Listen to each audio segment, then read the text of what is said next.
The cargo shuttle lurched hard to the left, and Ethan Grant slammed his fist against the console. Red lights screamed across every panel. Something massive had just locked onto his ship. "This is Civilian Transport 794, he shouted into the comm. "I'm hauling wedding supplies, for crying out loud." "Stand down!" No response, just the high-pitched whine of a tractor beam cutting through his hull, plating like it was tissue paper. Ethan had been flying deliveries for 6 years, mostly boring runs between colonies. Today was supposed to be simple. Drop off 500 kilos of decorative fabric and champagne flutes to the Kepler Station wedding venue, collect payment, go home. Instead, something had yanked him out of hyperspace halfway through the jump. The viewport flooded with crimson light. A ship materialized in front of him, all sharp angles and obsidian plating. Not human design, not even close. His shuttle shuddered. Metal groaned. Then everything stopped. The silence hit harder than the noise. Ethan's hands hovered over the controls. Every system was dead except life support. He was being pulled toward the alien vessel's docking bay, completely powerless to stop it. The shuttle clanged against something solid. Magnetic clamps bit into the hull. A hiss of atmosphere equalization made his ears pop. Then his cargo door exploded inward. Ethan grabbed the emergency torch from under his seat and spun around. 3 figures stood in the doorway, backlit by pulsing red light. They moved like liquid shadow, too fast for his eyes to track properly. The closest one stepped forward, female, pale skin that seemed to glow faintly in the darkness, eyes that burned crimson. When she smiled, he saw the teeth. "You will dance," she said. Her voice echoed like it came from everywhere at once. "What?" She moved. One instant she was 3 meters away. The next, her hand was wrapped around his throat, lifting him off the deck like he weighed nothing. "You will dance," she repeated, pulling him close. Her breath smelled like copper and starlight. "Or you will die. We require a partner for the Crimson Waltz. Your species has been chosen." Ethan's vision blurred at the edges. He tried to speak, but couldn't get air. She released him. He crashed to the deck, gasping. "I am Lyra," she said, extending one clawed hand. "And you are going to help me win the Blood Court's challenge. If you succeed, you return home. If you fail, I feed." Ethan looked at her hand, at the teeth, at the 2 other vampiric aliens behind her, watching with hungry eyes. He thought about the wedding supplies scattered across his cargo bay, about how his day had started with coffee and a route plan. Then he took her hand. Lyra dragged Ethan through corridors that pulsed with bioluminescent veins. The walls breathed. He could feel it. Every surface seemed alive, watching him with invisible eyes. "Move faster, human," Lyra hissed. Her grip on his wrist was iron. "Where are we going?" "The arena. You have 30 minutes to learn the waltz before we perform. Failure means death. Mine first, then yours." They burst through a membrane door into a vast chamber. The ceiling arched hundreds of meters overhead. Covered in what looked like crystallized blood, thousands of aliens filled tiered seating that spiraled upward into darkness. Not all of them looked like Lyra. Some had too many limbs, others had none. All of them turned to stare as Ethan stumbled onto the obsidian floor. A creature that resembled a mantis made of smoke descended from above. Its voice rattled through Ethan's skull without using sound. "Lyra of House Crimson, you dare bring a human to the blood courts? The rules state any partner," Lyra said. She released Ethan and stepped forward. "You never specified species." The mantis creature clicked its mandibles. Bold. "Foolish. Your house will fall tonight. We'll see." The creature vanished in a blur of shadow. Ethan's heart hammered against his ribs. He looked around the arena. 6 other pairs stood at various points along the perimeter. Each one consisted of a vampire and something else. Some partners looked terrified. Others looked dead already. "Listen carefully," Lyra said, spinning to face him. "The Crimson Waltz is how my people settle territorial disputes. 2 partners, 1 dance. The music is psychic. It will try to kill you. Your job is to stay alive and maintain rhythm." "That's insane!" "That's survival." She grabbed his hands, positioning them, left hand here, right hand on my waist. "When the music starts, it will enter your mind. It will show you your worst fears, your deepest regrets. Ignore them. Focus only on the steps. I don't know the steps. Then learn fast." She moved him through the pattern. 3 steps forward, 2 to the side, spin. The movements felt wrong, angular in ways that human bodies weren't meant to bend. His joints protested. "Faster," Lyra commanded. Ethan tried. His feet tangled. He went down hard. Lyra hauled him up by his collar. Again, they ran through it 5 more times. Each repetition pushed his muscles past their limits. Sweat poured down his face. His lungs burned. "Why me?" he gasped between steps. "Why pull a random delivery pilot into this?" Lyra's crimson eyes met his. For a moment, something almost like regret flickered there. "Because every vampire in my house is dead except me," she said quietly. "The other houses made sure of it. I needed someone they wouldn't expect. Someone expendable. Gee, thanks. But also someone with nothing to lose." She spun him again. "You're afraid. I can smell it. But you're still standing. That counts for something." A gong echoed through the arena. The sound came from everywhere and nowhere. The crowd fell silent. 7 platforms rose from the floor, 1 beneath each pair. Lyra pulled Ethan onto theirs, just as it locked into place 30 meters above the ground. "No rails," Ethan whispered. "There are no rails. If you fall, you die. If you break rhythm, you die. If the music consumes your mind, you die."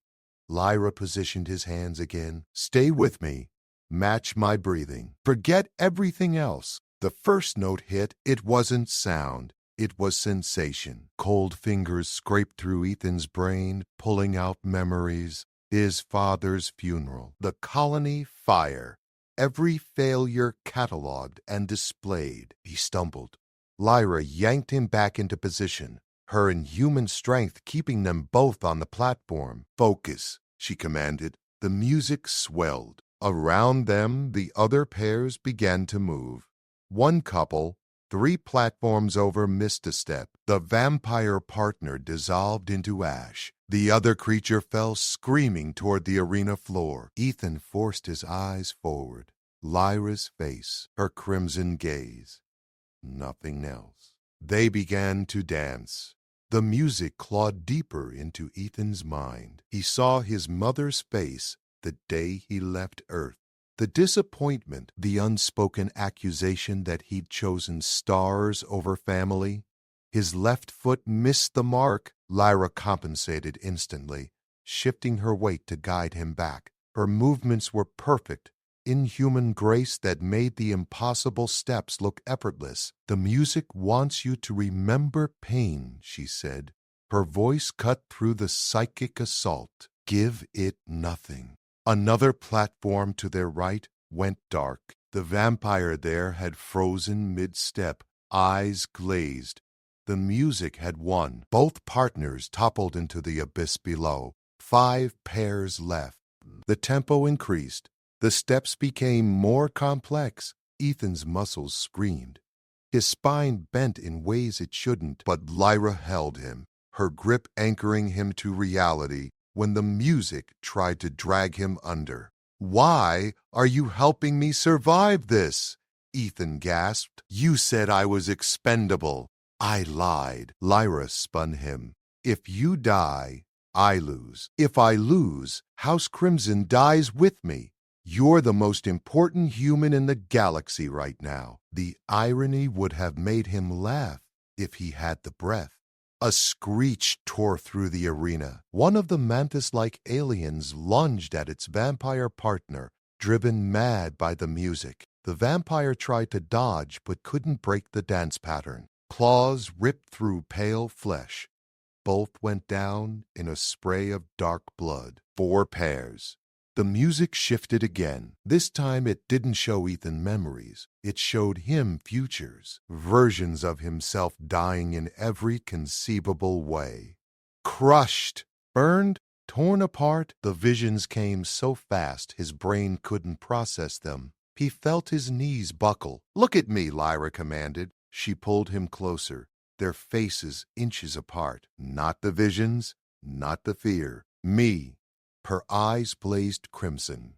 But behind the alien otherness, he saw something human. Desperation. The kind that came from being the last of your kind. Ethan locked on to that. Used it as an anchor. They moved together through another sequence. Forward 3. Spiral left. Drop and rise. His heart matched the rhythm. His breathing synchronized with hers. The crowd above began to stir. Whispers in languages he couldn't understand rippled through the thousands of watching aliens. "They're surprised," Lyra said. "No human has ever survived this long." "Great. What do I win? A t-shirt?" Despite everything, she almost smiled. The music hit a crescendo. All remaining platforms began to rotate. Slowly at first, then faster. The centrifugal force tried to hurl them off the edge. Ethan's boots skidded on the smooth obsidian. Lyra dug her claws into his shoulders, using pain to keep him focused. Blood ran down his chest, but he didn't care. Another pair lost their balance. The vampire managed to catch the edge of their platform, but the music wouldn't let them stop dancing. The rhythm demanded completion. They had to choose, fall or break the pattern and dissolve. They fell. 3 pairs left. The remaining platforms drew closer together, forming a triangle. Ethan could see the other dancers now. A vampire with skin like midnight waltzed with something that looked like living crystal. On the 3rd platform, a smaller vampire moved with a creature composed entirely of shifting geometric shapes. All of them were struggling. All of them were dying by inches. But Lyra and Ethan were still perfect. The music dove into Ethan's mind one final time. This vision was different. It showed him Lyra's memories. He saw her house burning, saw her siblings torn apart by rivals, saw her fleeing through corridors very much like the ones he'd been dragged through earlier. He saw her finding his shuttle, saw her desperately searching the cargo manifests for anything useful. Wedding supplies. She'd seen the word waltz in the shipping documents. That's why she chose him.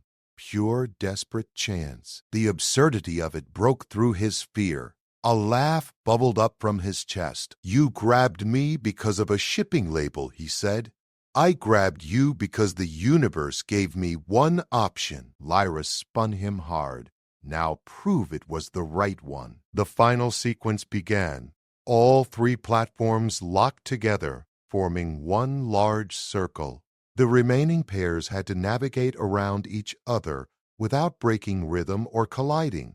The midnight-skinned vampire tried to cut in front of them. Lyra anticipated the move and swept Ethan into an arc that took them out of the path. Their feet never stopped moving. The geometric creature miscalculated. It intersected with the crystal being. Both shattered into fragments. 2 pairs left. The midnight-skinned vampire and Lyra locked eyes across the merged platform. Recognition passed between them. Old hatred that predated Ethan's entire bloodline.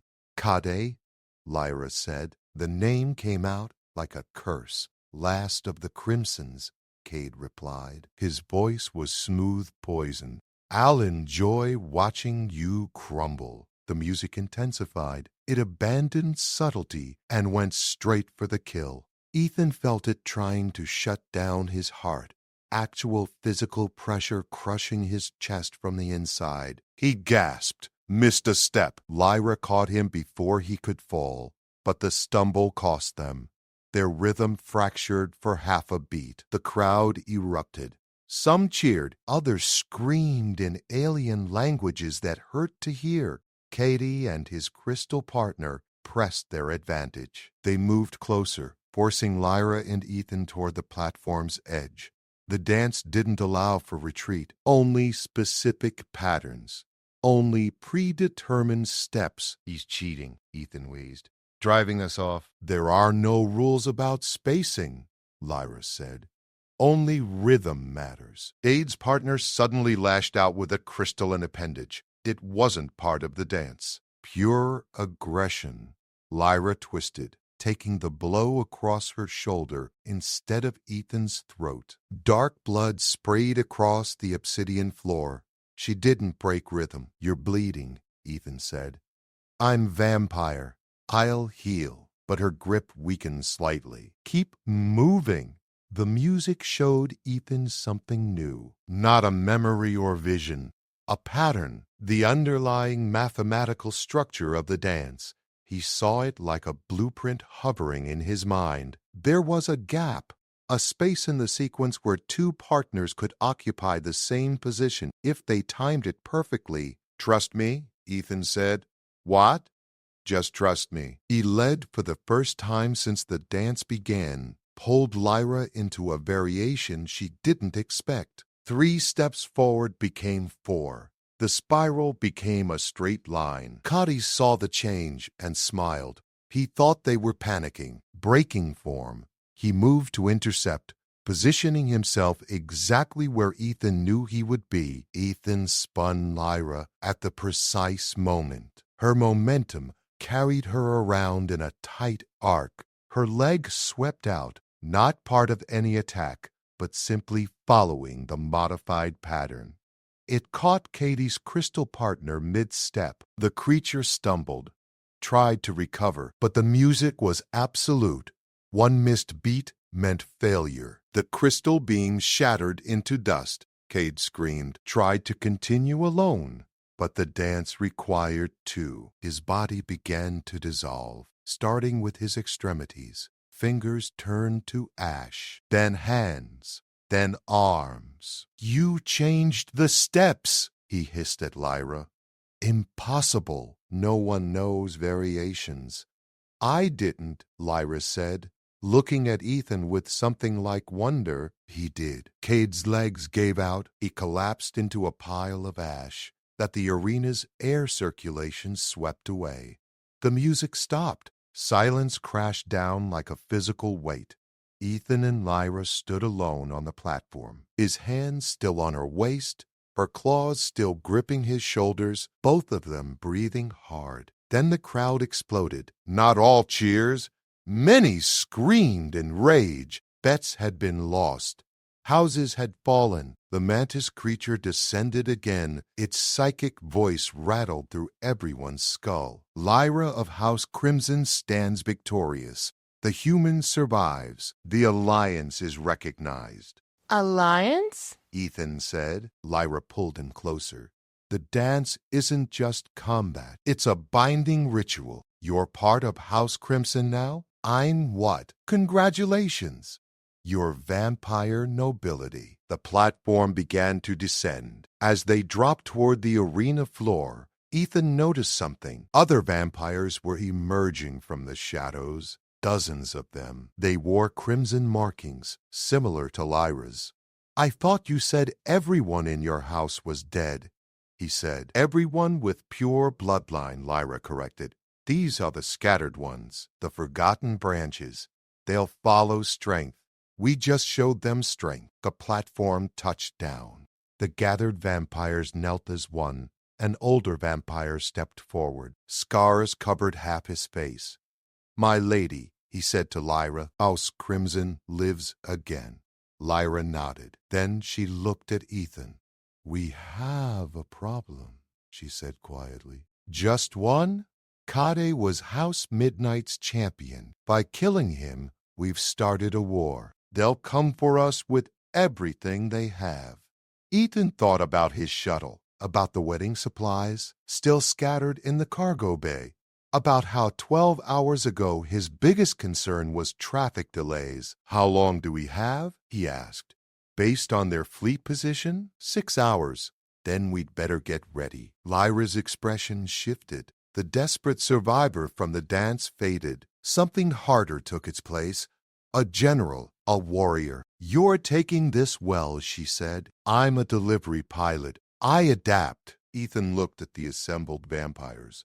But I'm going to need my shuttle. And about 100 answers, starting with what exactly I just became. A blood-sworn partner to House Crimson. It means your life is bound to mine. If I die, you die. If you die, I lose my claim to leadership. Fantastic. But it also means you have access to every resource we have. Every weapon, every secret. She paused. Every defense. One of the younger vampires approached with Ethan's emergency torch. He dropped it during the abduction. The vampire held it out with surprising reverence. The human's weapon, the vampire said. Ethan took the torch and clipped it back to his belt. The vampires watched the gesture like he'd just drawn a legendary sword. We need to move, Lyra said.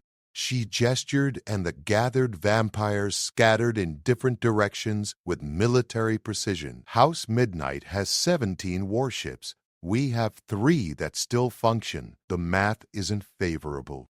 So we don't fight them head on, Ethan said. Lyra raised an eyebrow. You've commanded fleets before? I've dodged pirates in the outer reaches. Same principle. Use what they don't expect. They moved through the breathing corridors at a run. The scarred vampire fell in beside them. This is Victor, Lyra said. He was my father's war captain before the purge. Victor studied Ethan with eyes that had seen centuries of combat. The human rewrote the Crimson Waltz mid-performance. I didn't think mortal minds could process the pattern mathematics that fast. I saw the gaps, Ethan said. Just followed logic. Victor laughed, a sound like grinding stone. House Midnight will try to board us. They prefer close kills. Tearing throats is tradition. They burst onto a command deck overlooking a massive hangar. Ethan's shuttle sat dwarfed by 3 sleek vampire warships. Each vessel looked like a shard of night, given form and purpose. Your cargo is still intact, Lyra said. We didn't have time to unload it. Ethan's mind raced. Wedding supplies, fabric, champagne flutes. Completely useless in a space battle, except the fabric, he said. What's it made from? Why does that matter? Just tell me. Lyra pulled up a manifest on a holographic display. Silicate threads woven with reflective compounds. It's for decorative draping. Creates light effects, Ethan grinned. It's radar-absorbent material, commercial grade, but it'll work. Victor leaned forward. Explain. We drape the ships, cover every surface. Their targeting systems will have trouble getting locks. Add some random heat signatures and we become ghosts. House Midnight uses psychic tracking, Lyra said. They hunt by sensing life force. Then we give them too many targets to track. Ethan pointed at the assembled vampires below. How many people do we have total? 87, Victor said. Put them in small craft. Scatter them across the sector. Every vampire generates a psychic signature. Right? Midnight's fleet will read 87 potential targets instead of 3 ships. They'll have to split their forces to investigate. Lyra stared at him. That's actually brilliant. That's suicide, Victor countered. Single vampires against warships? Not if the small craft are too fast to catch and too small to waste ammunition on.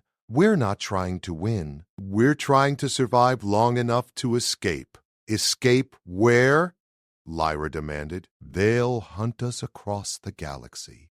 Ethan pulled up a star chart. His fingers moved across the display, searching. There, the Kepler station, he said. It's neutral territory, has a defense grid that could hold off a small fleet. More importantly, it's where I was supposed to deliver this stuff in the first place. They're expecting me.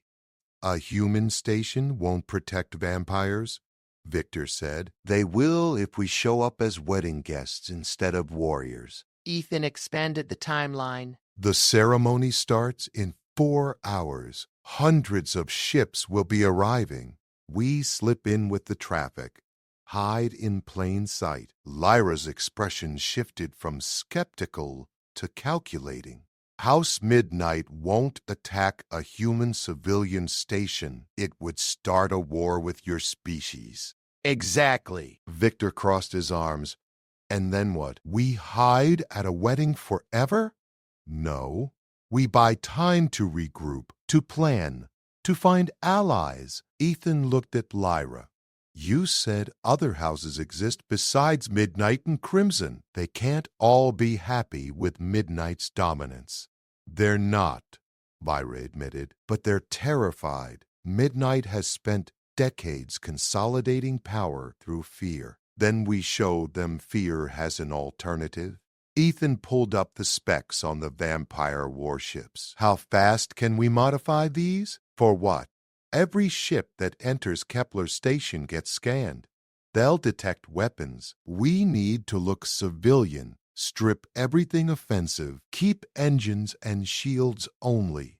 Victor looked like he'd been asked to cut off his own arm. Strip our warships? Unless you have a better idea. Silence. Lyra turned to Victor. Do it. We have 90 minutes before House Midnight arrives in this sector.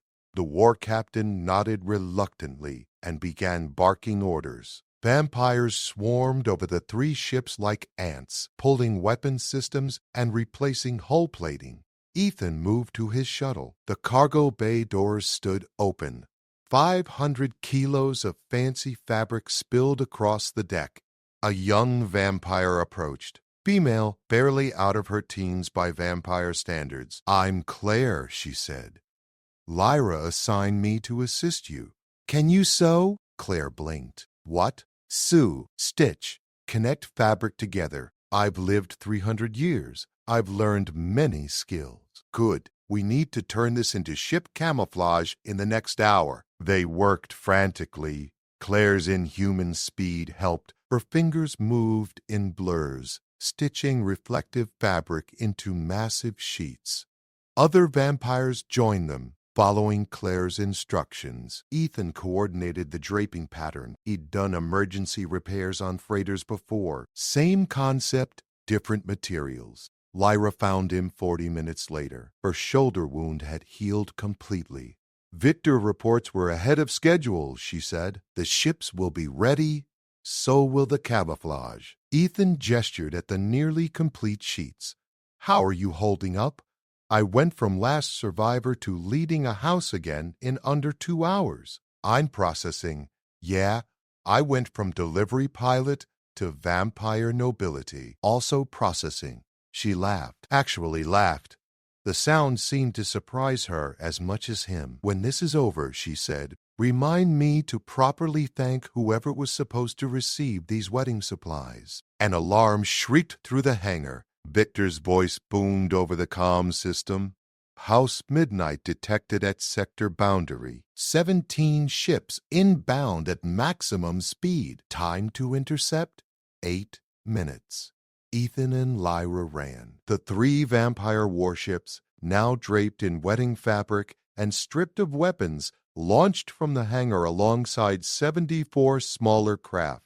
Each small vessel carried a single vampire, scattering in different directions like seeds in a storm.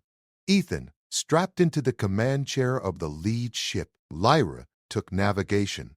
Victor manned what remained of their defensive systems. Midnight Fleet is breaking formation, Victor reported. They're chasing the decoys. How many stayed on us? Ethan asked. 5 warships. Still terrible odds. The fabric camouflage worked better than expected. Their sensor signature flickered and jumped across enemy displays. The pursuing ships kept adjusting course, confused by the ghost readings, but they were still coming. Kepler Station is 60 seconds out, Lyra said. We need to slow down or we'll overshoot the approach vector. Can't slow down. They'll catch us. Ethan pulled up the station's traffic control frequency. Kepler Station. This is civilian transport 794 requesting emergency docking. We are being pursued by hostile forces. A human voice responded immediately. 794, you're 12 hours late with our wedding supplies, and now you're bringing a firefight to our doorstep. Ma'am, I apologize for the inconvenience, but I really need that docking clearance right now. Then, Day 7. You're paying for any damage. Deal. The station's defense grid activated. Pulse cannons tracked the pursuing midnight warships. A warning broadcast in multiple languages told them to stand down or be fired upon. 4 of the 5 ships peeled off. One kept coming. They're going to ram us, Victor said. Ethan saw it too. The midnight warship had aligned its trajectory to intersect their approach. Collision in 20 seconds. Dump the cargo, he said. What? Lyra turned to stare at him. All of it, everything in the hold. Now, she triggered the release. 500 kilos of champagne flutes ejected into space behind them. The crates tumbled through vacuum, spreading into a glittering cloud. The midnight warship hit the debris field at full speed. Champagne flutes weren't designed to damage starship hulls, but at that velocity, even glass became shrapnel. The enemy ship's forward sensors shattered. Its navigation went blind. It veered off course, tumbling past Kepler Station into empty space. Ethan guided their ship into the docking bay with 5 seconds to spare. The other 2 Crimson vessels followed. Magnetic clamps locked down. Atmosphere flooded the chamber. They made it. Victor started laughing. Deep, booming laughs that echoed through the bridge. We just won a space battle with wedding decorations. Technically, we ran away, Ethan corrected. With style. The bay doors opened. Station security stood waiting, heavily armed and not particularly happy. Behind them, a woman in an expensive suit tapped her foot impatiently. Lyra, Ethan, and Victor descended the ramp. The woman looked at the fabric-draped ships, at the clearly non-human crew members trying to look casual, at Ethan's blood-stained shirt and exhausted expression. You're 12 hours late, she said. Half my supplies are now scattered across Sector 9, and you brought vampire refugees to my station. About that, Ethan began. However, she held up one hand. You also just pissed off House Midnight badly enough that they'll think twice before causing trouble in human space. That has value. Lyra stepped forward. We seek temporary sanctuary, nothing more. Sanctuary costs. The woman smiled, but I think we can negotiate terms. My name is Patricia Monroe. I run this station, and I've been looking for leverage against certain alien factions for years. We're not mercenaries, Lyra said. No, you're survivors. Even better. Patricia gestured, and security lowered their weapons. Welcome to Kepler Station. Let's talk about mutually beneficial arrangements. 3 hours later, Ethan stood in the station's observation deck. The wedding was happening below, somehow on schedule despite everything. Patricia had pulled strings, found replacement supplies, made it work.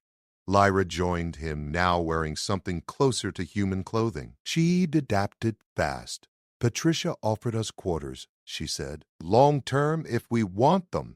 Says having vampire allies might be useful for her business interests. And the scattered vampires? Regrouping at various human stations across the sector. We have a network now, small but growing. Ethan watched the stars. Somewhere out there, House Midnight was licking its wounds, planning revenge. "This isn't over," he said. "No, but we're alive. That's something." Lyra looked at him. "You could walk away." The blood-sworn bond served its purpose. "I'd release you." Ethan thought about it, about going back to simple delivery runs, about normal problems. Then he thought about the dance, about seeing the pattern, about finding solutions where everyone else saw only death. "I'm a delivery pilot," he said. "I finish my jobs. This one isn't done yet." Lyra smiled, actually smiled. "Then I suppose we'd better prepare. House Midnight won't stay quiet forever. Let them come. We beat them with fabric and champagne flutes. Imagine what we can do with actual resources." Below them, music started playing. The wedding began. Ethan and Lyra stood together, watching humanity celebrate while vampire houses regrouped in the shadows. Two species, one unlikely alliance. The galaxy had no idea what was coming.